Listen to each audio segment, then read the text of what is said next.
What is actually behind V's mask? Why can we see a sound human face in some scenes? And what actually happened to him that fateful night in the fire? This video answers these and other fascinating questions related to the movie V for Vendetta. Don't forget to subscribe to the channel and give this video a thumbs up, this means a lot for me.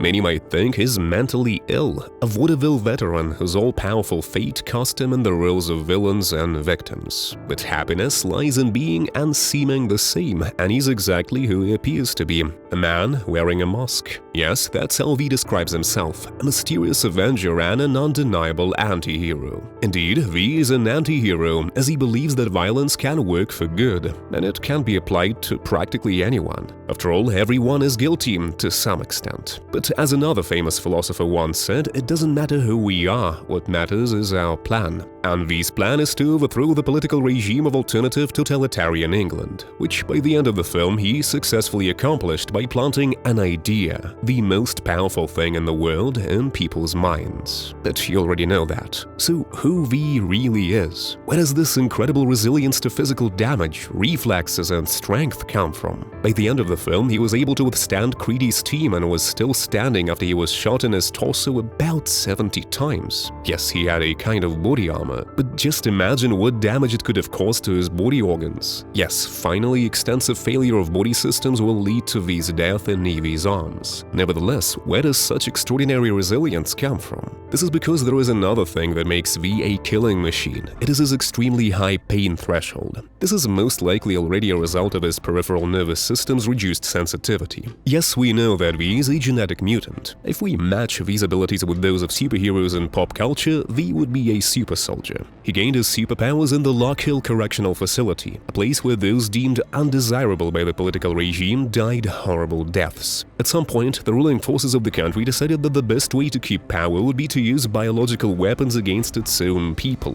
which will be manifested in the form of the epidemic of a terrible disease, and boosting the ratings by producing and commercially distributing the medications to combat the epidemic. The plan worked, and the governing party's ratings skyrocketed. But practically no one will ever know the fate of those who became test subjects in search of an antidote. Experimental medications caused uncontrollable genetic mutations in the subjects. In the comic, the source material, more attention is paid to that. One girl, after her death, was found to have 4 new fingers, which began to form on her shin. Another guy who would die from organ failure developed 4 additional nipples. Another girl had skin that resembled plastic. That is, her skin became thin and transparent. We know all this from Dr. Diana Stanton's journal. From there, we also learned that the only inmate who showed promise, whose blood would be the key to create a vaccine, was the inmate from Cell 5, none other than our old friend V. He didn't show any cellular anomalies. However, in this case I shall clarify that by cellular anomalies they mean the absence of vestigial organs that other subjects had. There were other anomalies, among which Dr. Stanton had time to identify improved muscle condition and heightened reflexes. Dr. Stanton was unable to conduct more research on these mutations because he managed to arrange his escape.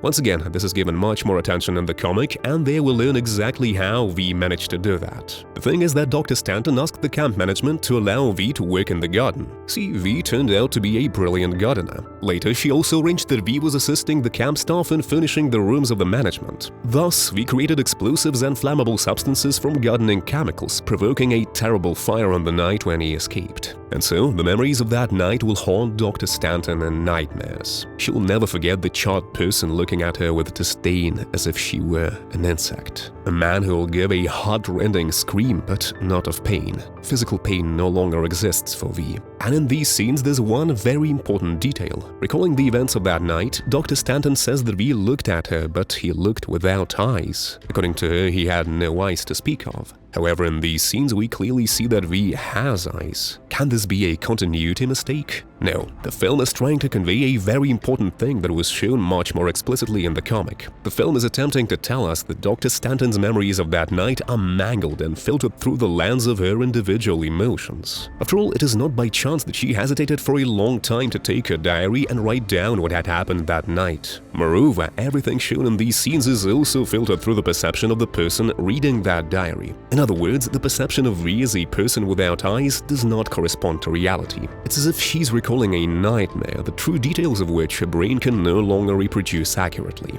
This also suggests that V's body, completely covered in burns, may be a significant exaggeration of her memories of that night. She saw a silhouette, but she did not see V up close enough. Nevertheless, if we refer to the movie itself, we know for certain that, to some extent, V's body was hurt in the fire that night. This is indicated by another significant detail. See, all V's theatrical transformations in the film work only at a certain distance and with low lighting. When we see elements of his theatrical props up close, they turn out to be simply fake. However, his burnt hands are shown here quite close and in good lighting. In these scenes from the beginning of the film, we manage to see V's face in a mirror to the side. A healthy, unburnt face. What is this? Another mistake? Or is it a mask behind a mask? My subjective opinion is that this is a hint from the creators that V's face does not necessarily have to be mutilated. V's face that suffered from the fire is merely a common viewer's opinion, which may be erroneous. And the comic shows this much more vividly. There, memories of that night are also shown through the lens of other characters' subjective memories. But this time not just Dr. Stanton's. The Bishop describes V as a gasping man engulfed in flames. In Dr. Stanton's memories, however, V is a silhouette staying calmly with a fire behind his back. Literally with a fire behind his back, not engulfed by it. If you look closely in her memories, V doesn't even have burnt hair.